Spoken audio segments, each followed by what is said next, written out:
SMA 4 Beringin, yaitu sebuah sekolah yang memiliki nilai sejarah yang tinggi.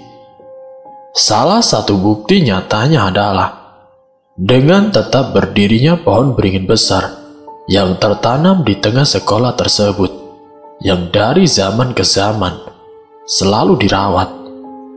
Tetapi ulah manusia yang tidak mencintai, mencemari, bahkan merusak ciptaan Tuhan, membuat sesuatu itu menjadi murka. Dan pada akhirnya, manusia itu sendirilah yang akan terkena imbasnya. Di suatu hari di tengah gerimisnya hujan, ada sekelompok pemuda-pemudi yang tengah mendiskusikan sesuatu. Mereka sedang mendiskusikan terkait proyek pertama mereka yang berlokasi di sebuah sekolah yang sudah resmi ditutup puluhan tahun yang lalu. Tragedi di mana para murid di sekolah tersebut melakukan bunuh diri massal. Setelah peristiwa itu, banyak rumor-rumor mistis mengenai sekolah tersebut yang mengakibatkan sekolah tersebut pada akhirnya resmi ditutup. Sebut saja namanya adalah Tamara, Dennis, Maya, Fatin, Pandu, Rati, dan juga si Evan. Mereka adalah sekelompok pemuda yang memilih tekad untuk menyelesaikan masalah yang berbau spiritual. Sejak masa remaja hingga dewasa, mereka bertujuh selalu bersama-sama dalam suka dan duka, mewujudkan impian mereka. Dan kini akhirnya, mereka dapat mewujudkannya. Dengan adanya proyek SMA 4 Beringin itu, mereka dapat dikenal oleh masyarakat jika mereka bisa menguak kasus tersebut. Singkat cerita, setelah beberapa hari, tibalah hari di mana mereka akan memulai proyeknya. Tamara sang ketua memandu anggota lainnya menuju lokasi menggunakan sebuah mobil. Sesampainya di lokasi, mereka tidak lupa berdoa terlebih dahulu untuk kelancaran proyek pertama mereka. Beberapa saat kemudian, Tamara membagi tugas untuk ia, Dennis, Fatin, Maya, dan juga si Evan akan mengecek dahulu kondisi di dalam sekolah tersebut. Sedangkan Rati dan juga si Pandu ditugaskan untuk menjaga mobil mereka. Mereka berlima pun pergi masuk ke sekolah tersebut, meninggalkan Rati dan Pandu. Setibanya mereka di dalam sekolah tersebut, mereka melihat dari kejauhan ruangan sekolah tersebut yang tampak usang dimakan waktu. Mereka juga melihat pohon beringin besar yang ada di tengah-tengah sekolahan itu. Namun baru saja mereka ingin masuk lebih dalam, tiba-tiba dari arah luar sekolah, Rati berteriak tanpa sebab. Beberapa saat sebelumnya, Rati dan juga si Pandu sudah tidak melihat rekan-rekan mereka setelah ditinggalkan ke dalam sekolah tersebut. Rati merasa dari awal tiba, aura di sekitar sekolah tersebut terasa tidak enak. Beberapa saat kemudian, Rati mengatakan kepada Pandu untuk tetap menjaga di tempatnya, karena Rati ingin mengambil kardingannya yang berada di dalam mobil, karena dia merasa tidak enak badan. Pandu pun menjawab dengan menganggukkan kepala. Namun saat menunggu Rati mengambil kardingannya, tidak sengaja Pandu melihat sebuah penampakan seorang wanita menggunakan baju seragam sekolah yang tengah berjalan menuju sekolah itu. Sontak Pandu pun bergegas memberitahu si Rati. Rati yang tahu langsung pergi melihat penampakan tersebut. Lalu saat ia melihat hantu wanita itu, tiba-tiba di telinganya terdengar ada yang mengucapkan sesuatu. "Hidup semati." Lantas setelah mendengar itu, kepala Rati tiba-tiba menjadi pusing.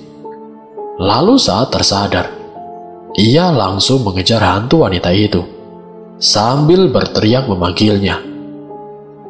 Tamara dan yang lainnya kemudian bergegas pergi ke arah suara tersebut. Sampai akhirnya mereka bertemu dengan Rati yang berlari terburu-buru, disusul Pandu yang khawatir.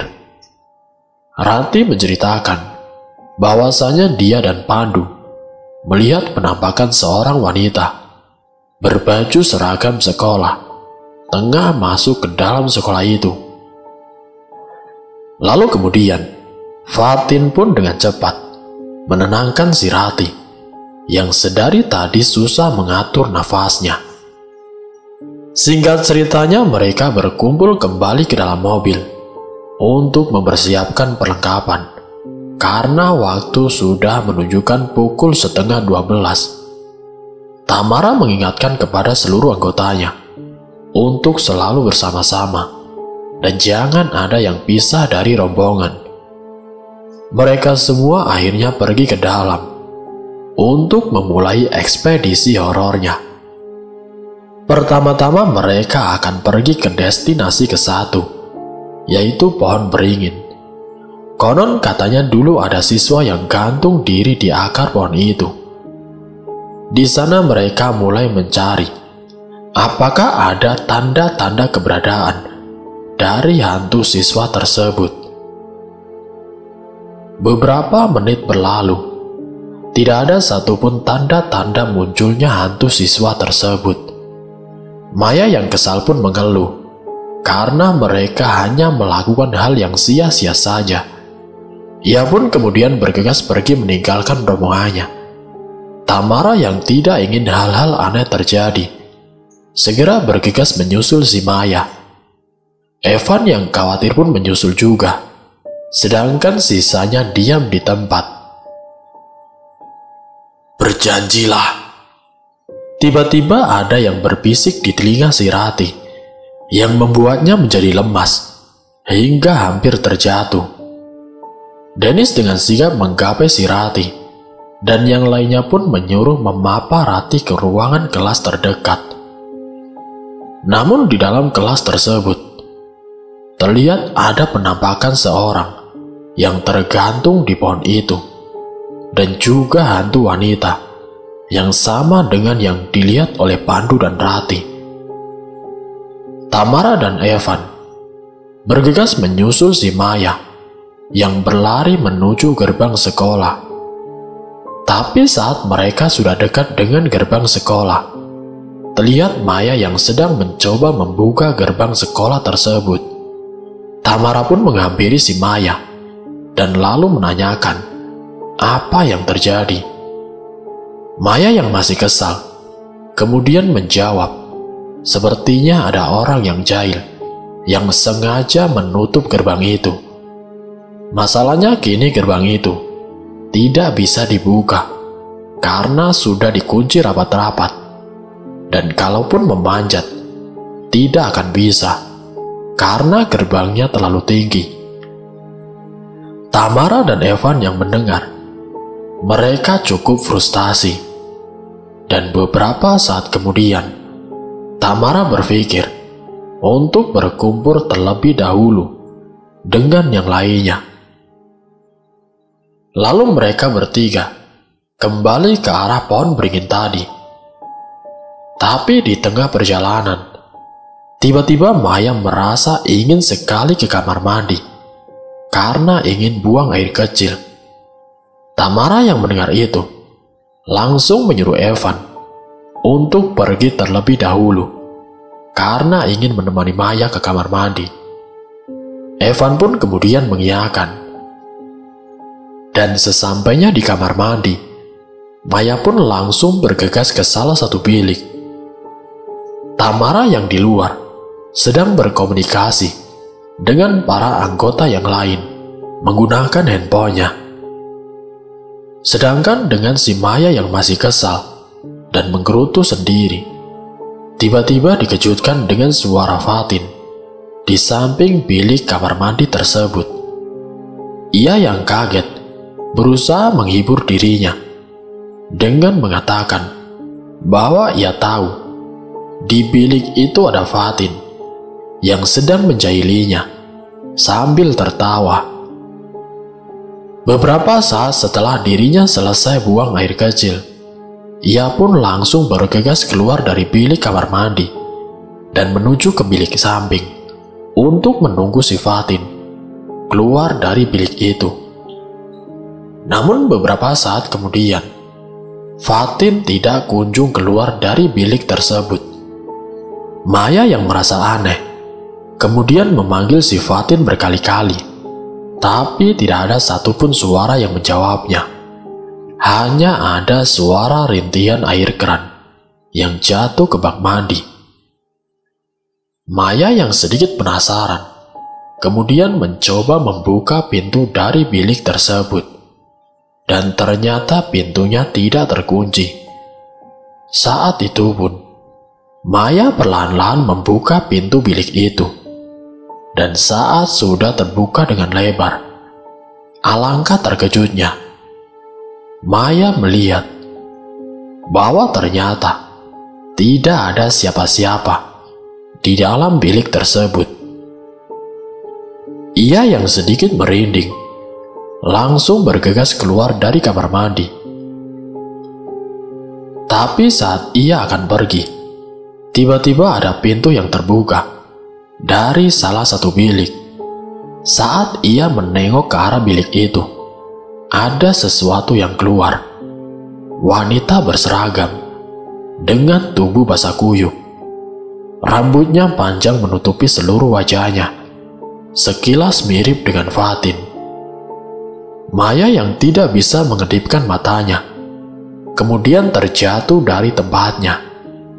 Ia melihat bahwa hantu tersebut perlahan-lahan mendekatinya dengan terus memanggil namanya, "Maya." Setibanya Evan di kelas tempat yang lain berkumpul, Evan lalu menanyakan kondisi si Rati, apakah sudah membaik.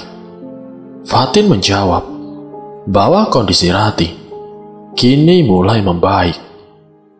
Tidak lama kemudian, datanglah Tamara dan Maya. Evan dan juga yang lainnya menanyakan apa yang terjadi dengan Maya. Tamara kemudian mengatakan bahwa Maya melihat penampakan hantu di kamar mandi, dan mereka juga melihat penampakan di pohon beringin. Tamara pun memberikan rekaman yang ia rekam tadi. Tapi sungguh aneh, di dalam video itu tidak ada sama sekali penampakan. Itu membuat Tamara dan Maya kebingungan, padahal mereka dengan jelas melihat penampakan itu. Tetapi di video itu tidak ada sama sekali.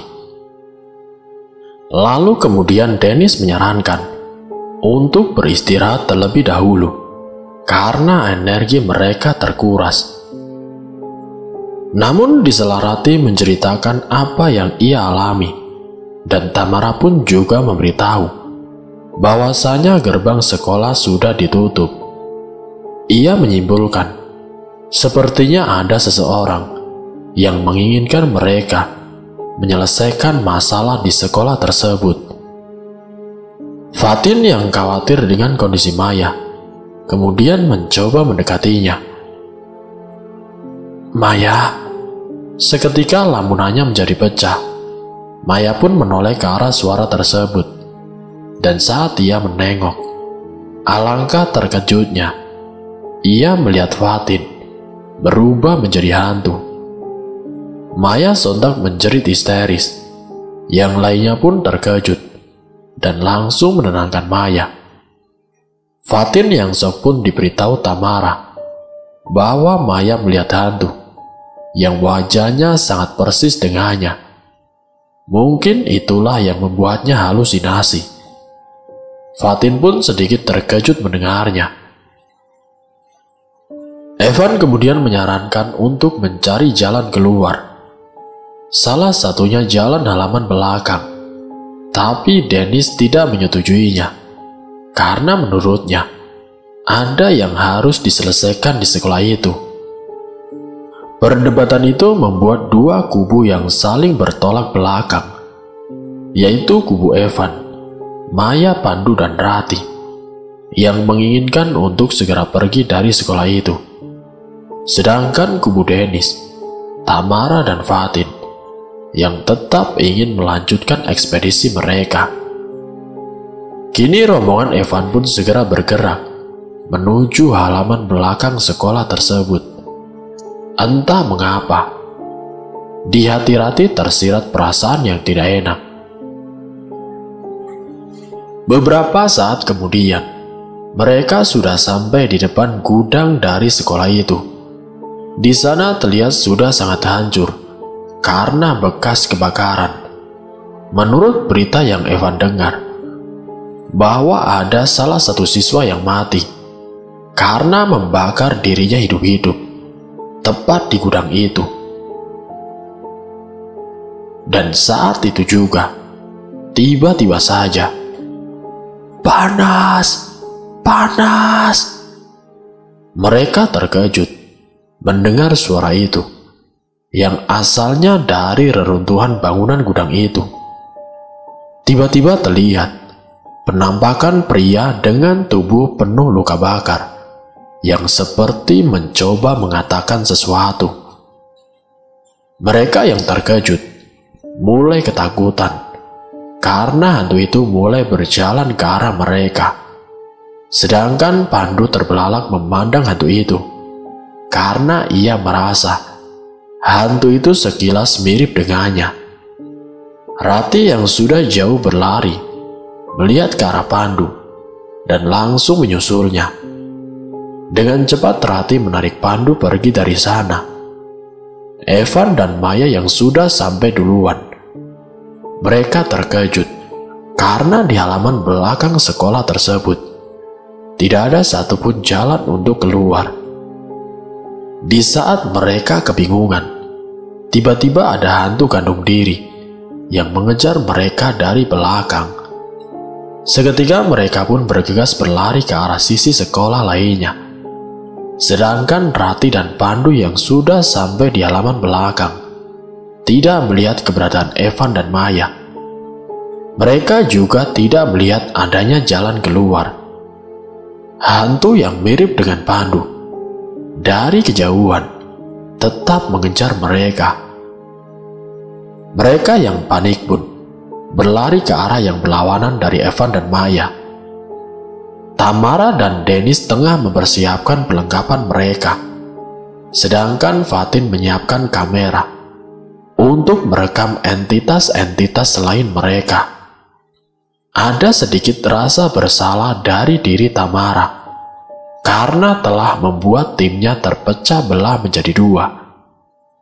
Dan saat mereka ingin memulai pencariannya di pohon beringin itu, tiba-tiba ada panggilan masuk dari handphone Tamara, yang ternyata adalah telepon dari Maya. Tamara dengan cepat mengangkat telepon tersebut. "Tar, tolongin gue sama Eva. Tut, tut, tut." Tamara yang panik karena panggilannya terputus segera menelpon Maya kembali, tapi hasilnya tidak terjawab. Sampai beberapa saat kemudian, ada pesan masuk dari Maya. "Ruang laboratorium sains lantai 2. Ia yang membaca pesan itu kemudian langsung bergegas menuju ke ruangan tersebut bersama Dennis dan Fatin. Sesampainya di sana, mereka bertiga tidak menemukan siapapun. Tamara sudah mencoba memanggil Maya, tapi tidak ada satupun jawaban yang terdengar. Karena itu mereka berpikir, mungkin Maya sudah pergi ke ruangan yang lain. Mereka pun akan segera pergi dari ruangan laboratorium. Tetapi tiba-tiba, ada suara benda jatuh dari arah dalam ruangan laboratorium tersebut. Dennis mengira itu adalah si Maya yang sedang bersembunyi. Jadi ia pun menghampiri asal suara tersebut. Saat Dennis akan menuju ke salah satu meja laboratorium, ia melihat ada seorang pria yang meringkuk di samping meja itu. Dennis mengira lagi bahwa itu adalah si Evan, dan ia pun mendekati pria itu. Namun saat meraih pundak pria itu, tiba-tiba pria tersebut menoleh ke arah Dennis, dan seketika Dennis terkejut karena wajah dari pria tersebut sudah hancur dan rusak. Ia yang masih terkejut tiba-tiba disiram oleh cairan zat kimia yang seketika membuat wajahnya melepuh. Ia pun menjerit kesakitan. Tamara dan Fatin bergegas menghampiri si Dennis. Mereka pun terkejut saat melihat wajah Dennis yang telah mengelupas. Tamara pun langsung mencari P3K di ruang tersebut. Tapi saat ia akan membuka salah satu lemari, tiba-tiba keluar si Maya dengan basah kuyup. Maya tiba-tiba pingsan dan terjatuh ke lantai. Tamara yang kebingungan karena harus menolong siapa terlebih dahulu, tiba-tiba dikagetkan dengan Dennis yang terjatuh dan ditarik oleh entah siapa. Fatin yang terkejut segera berlari keluar dari ruangan tersebut, sedangkan Tamara bersusah payah memapa si Maya untuk keluar dari ruangan laboratorium tersebut. Beberapa saat sebelumnya, Rati dan Pandu terus berlari dari kejaran hantu hangus itu. Sampai akhirnya, Rati menyadari bahwa hantu tersebut tidak lagi mengejar mereka. Tidak sadar mereka sudah kembali ke pohon beringin itu. Dan alangkah terkejutnya si Pandu saat melihat si Evan sudah tergantung di salah satu akar pohon itu. Rati yang melihat juga tiba-tiba mendapatkan penglihatan.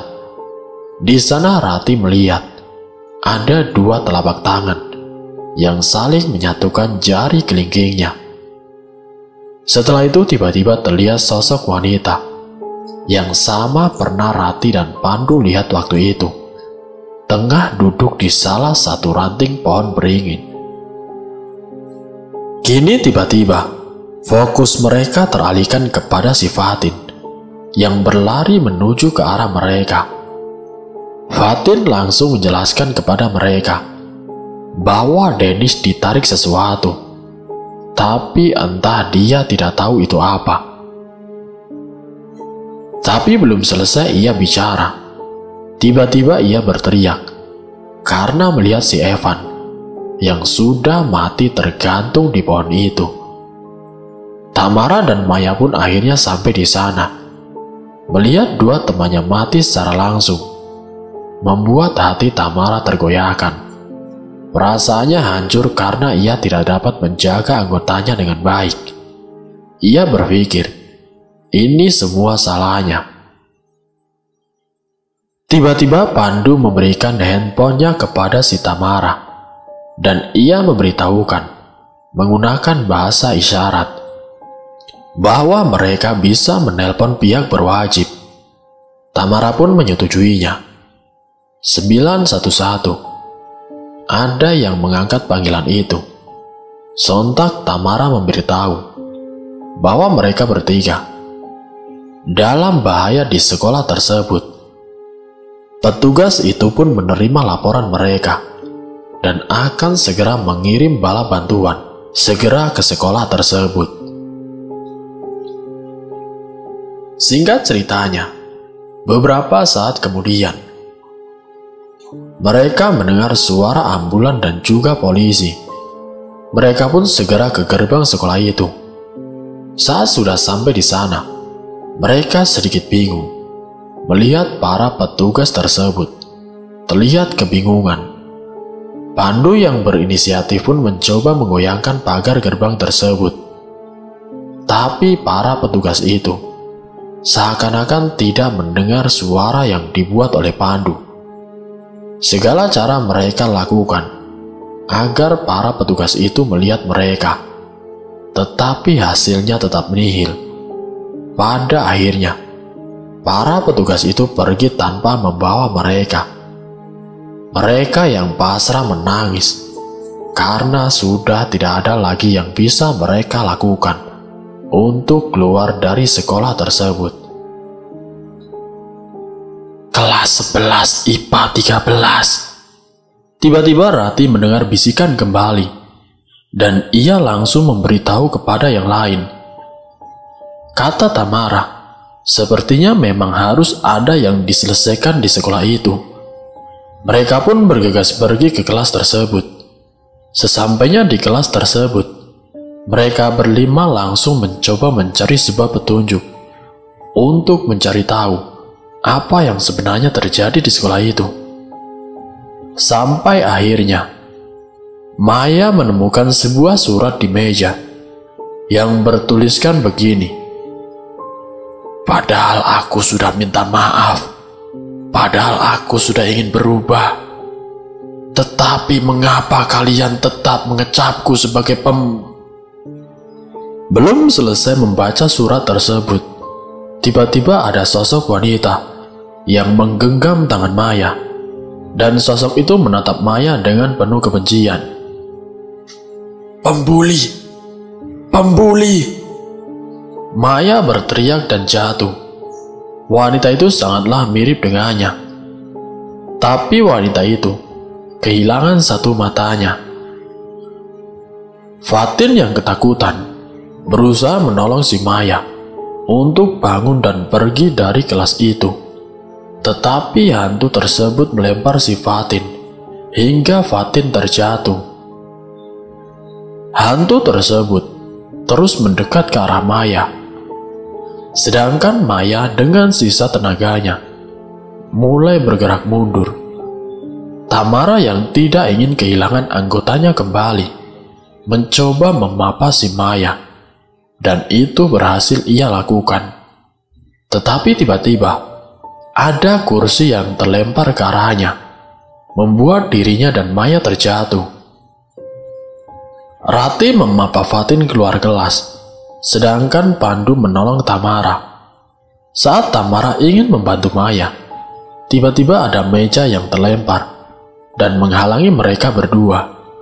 Pandu yang sedari tadi memaksa Tamara untuk meninggalkan Maya, akhirnya menarik paksa Tamara. Dan saat mereka keluar, tiba-tiba pintu kelas tertutup dan terkunci. Maya berusaha untuk menyingkirkan meja dan kursi yang sedang menghalanginya, sedangkan hantu tersebut sudah berada di dekatnya dan terus meledek si Maya. Apa yang kau lakukan itu tidak akan membuahkan hasil, pembuli. Maya sangat kesal karena meja dan kursi yang ia singkirkan terus-menerus kembali ke tempatnya. Ia pun marah dan melempar semua meja dan kursi itu ke arah hantu tersebut. Tetapi karena tembus, meja dan kursi itu tidak mengenai hantu tersebut. Sampai akhirnya, Maya dapat melewati pembatasan tersebut dan lari menuju pintu keluar. Pandu sendiri tadi terus mencoba mendobrak pintu itu, tetapi tidak bisa. Sedangkan di dalam kelas, Maya berusaha membuka pintu tersebut, tetapi tetap tidak bisa. Sampai akhirnya, hantu tersebut sudah di dekatnya. Ia pun hanya bisa pasrah. Kau tidak akan bisa lari dari kenyataan. Seketika hantu tersebut menusukkan penanya ke arah salah satu mata Maya, dan ia pun langsung menjongkelnya hingga mata Maya keluar. Tamara yang melihat itu dari jendela kelas langsung terkapar lemas, tidak berdaya. karena sahabat satu-satunya kini telah mati. Tiba-tiba terdengar suara pisau Carter dari ujung lorong. Fokus mereka semua teralihkan dengan suara tersebut. Rati yang lebih bisa merasakan itu langsung memperingati mereka untuk lari. Dan benar saja, tidak lama terlihat dari kejauhan ada sesosok wanita berseragam yang sekujur tubuhnya berdarah, penuh dengan luka, tengah memainkan pisau Carter. Mereka yang ketakutan berlari, sedangkan Tamara terdiam kaku karena ia melihat hantu tersebut mirip sekali dengannya. Dalam sekejap hantu tersebut menghampiri Tamara dan akan siap menyerangnya. Namun dengan sigap, Pandu melindungi Tamara. Ia langsung memerintahkan Tamara untuk segera menyusul lainnya, sedangkan ia akan mengecoh pergerakan hantu tersebut. Tamara yang sadar pun langsung bergegas menyusul Rati dan Fatin. Rati dan Fatin terus berjalan agar tidak ditemukan oleh hantu-hantu sekolah itu. Sampai pada waktu Fatin terlihat kelelahan, mereka pun beristirahat sejenak. Tetapi tiba-tiba, belum lama mereka beristirahat, muncul genangan air yang kental dan kotor. Tidak lama kemudian, dari kejauhan, muncul hantu yang rupanya mirip dengan Fatin. Seketika mereka berlari ketakutan. Tetapi saat mencoba berlari, Fatin terjatuh.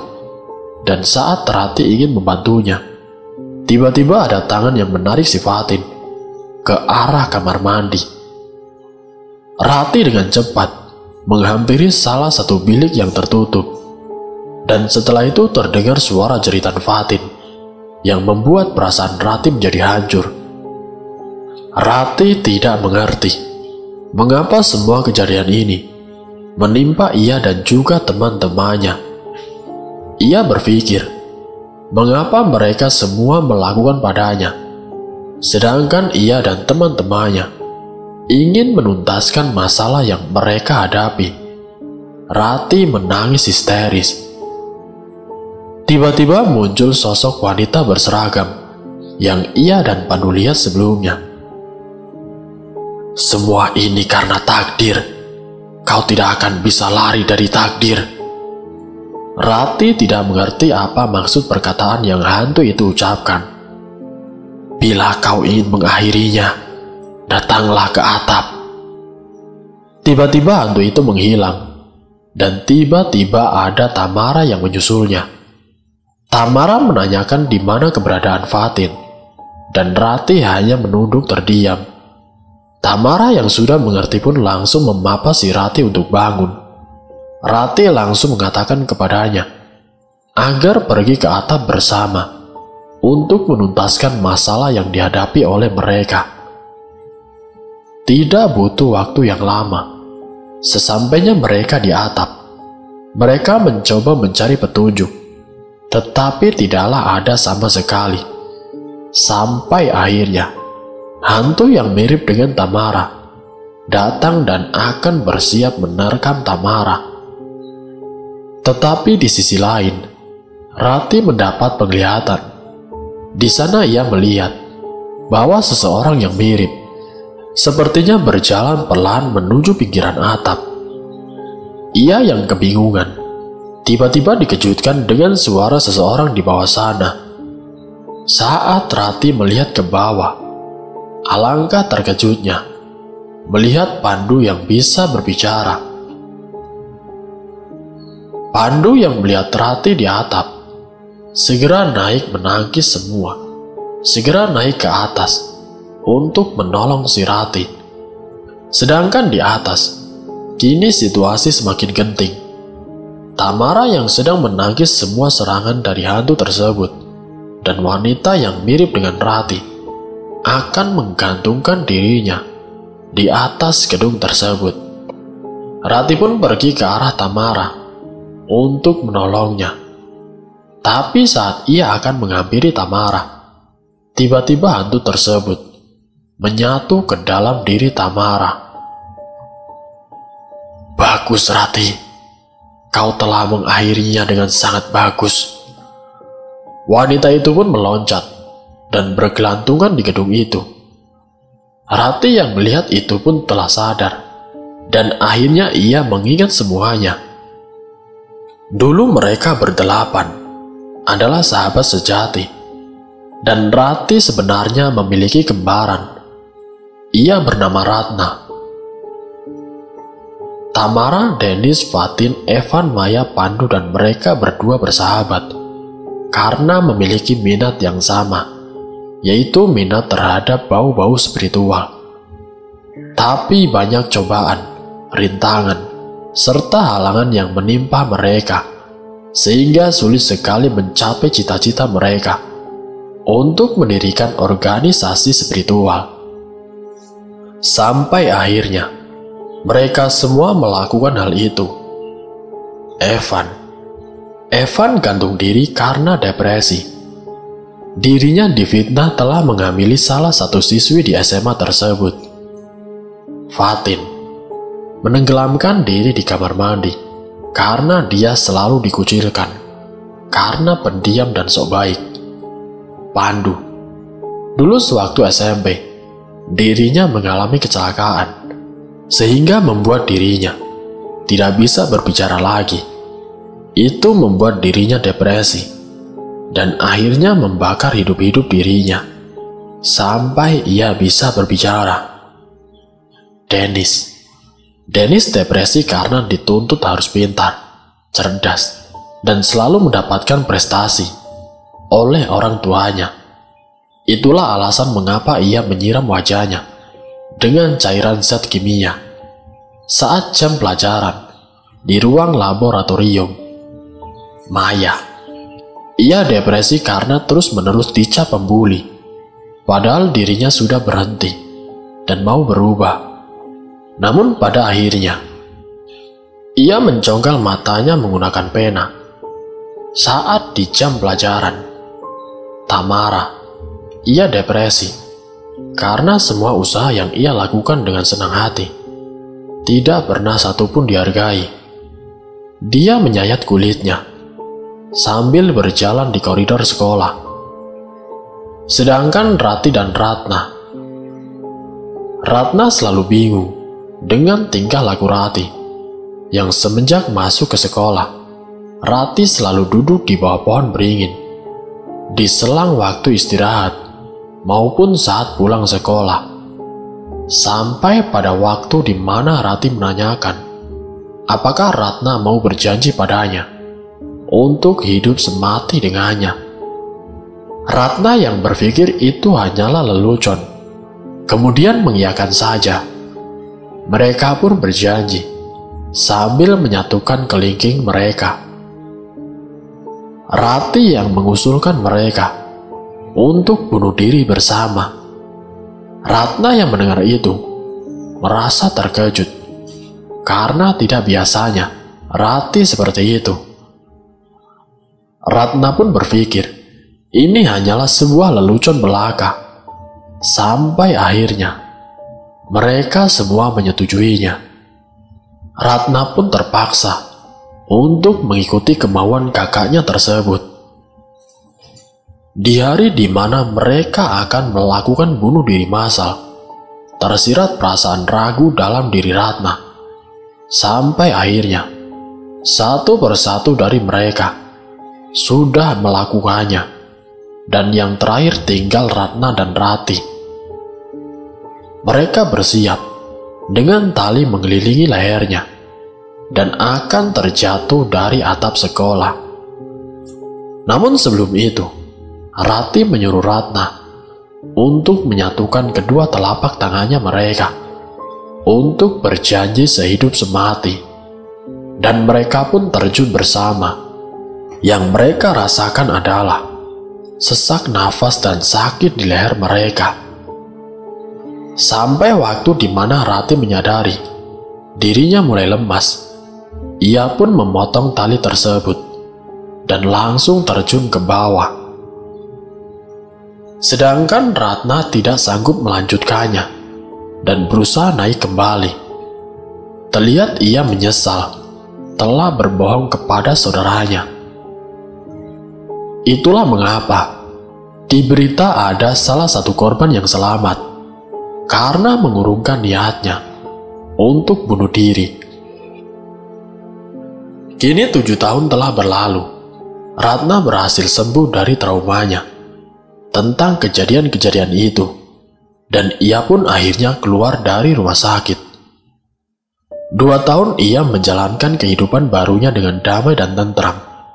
Sampai pada waktu ia menemukan foto kenangan bersama si Rati. Tergerak hati ia pun datang ke sekolah itu untuk sekedar melepas rindu. Hantu yang Rati dan Pandu lihat adalah Ratna yang ada di dunia nyata. Semua petunjuk dari hantu tersebut adalah berasal dari Ratna, dan sampai akhirnya Ratna pergi ke atap. Traumanya telah kambuh dan membuat dirinya kacau hingga dirinya tidak sadar telah melakukan itu. Aku akan mengakhirinya dengan cepat. Tamara pun memotong tali tersebut, dan pada akhirnya Ratna terjatuh dan tewas. Di akhir terlihat mereka bertujuh berkumpul kembali dalam suka dan duka di sekolah tersebut. Semoga dari kisah ini kita dapat mengambil hikmah dan juga pelajarannya. Wassalamualaikum warahmatullahi wabarakatuh.